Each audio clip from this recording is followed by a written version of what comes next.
folks, and welcome to Interfaith Dialogue, discussing the role of faith in the inner community. I'll be your host for today, Isaac, and for today, my guest is a member of the Toronto Unity Mosque. His name is Troy Jackson. Troy Jackson, good to have you on the show today. Nice to meet you. So tell us a little bit about the Unity Mosque. Okay, the Toronto Unity Mosque was started about 5 years ago now, and it started off in my office. Jummah means Friday. So Jummah prayers on Friday, they happen in my office for every Friday for 2 years. And then we took it to a bigger space, but we originally started to do the space together because we were not dismayed. I mean, the larger space we belong to, the larger Islamic space we belong to, great space, lovely people, but at that point in time, they weren't so welcoming to women giving the khutbah, the Friday prayer. Now, me, my partner, Alfred Kaki, and Dr. Laurie Silvers, we decided that that wasn't good enough for us.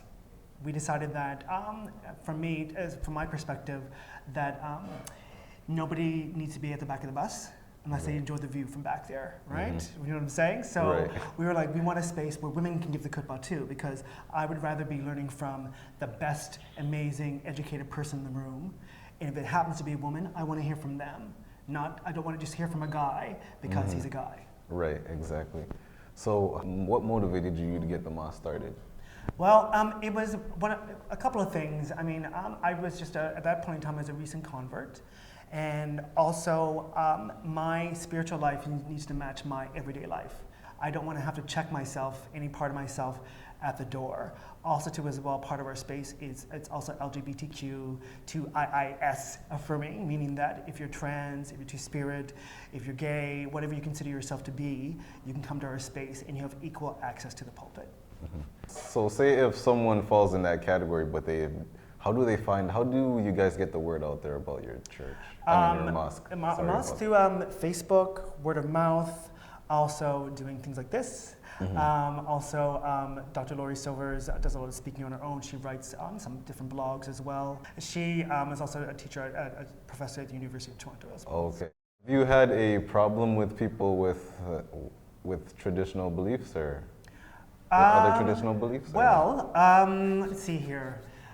You're Muslim, you can come to our space. As far as people that are a little bit more conservative having problems with our space, like I said before, don't come to our space.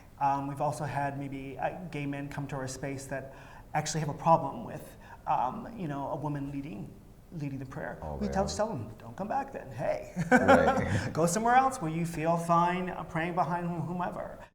Are there other religions that come to your church, or is it just a Muslim? No, there's Christians that come to the church. Church. you call me. Oh man, I can't mess up on There's that Christians question. that come to the mosque. The mosque, and also there are Jewish people that actually are regular congregants as well that come. Mm-hmm. What has been your involvement with the mosque?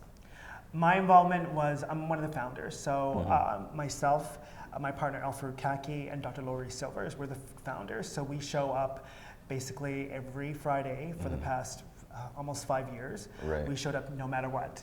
When you start a space like this, you have to constantly show up because sometimes it was like 6 of us. Sometimes it was just me, Laurie, and Al-Farouk. And after a while, more and more people started to hear about it. And now we have regularly, on a regular basis, we have about, I'd say, anywhere from 15 to 20 regularly. And then for special occasions like Eid or different services we have one coming up for International AIDS Day, World AIDS Day. So we sort of, we incorporate that into the sermon that day. So that would be a bigger celebration. Okay. Well, what are some moments that you enjoyed having at the Unity Mosque?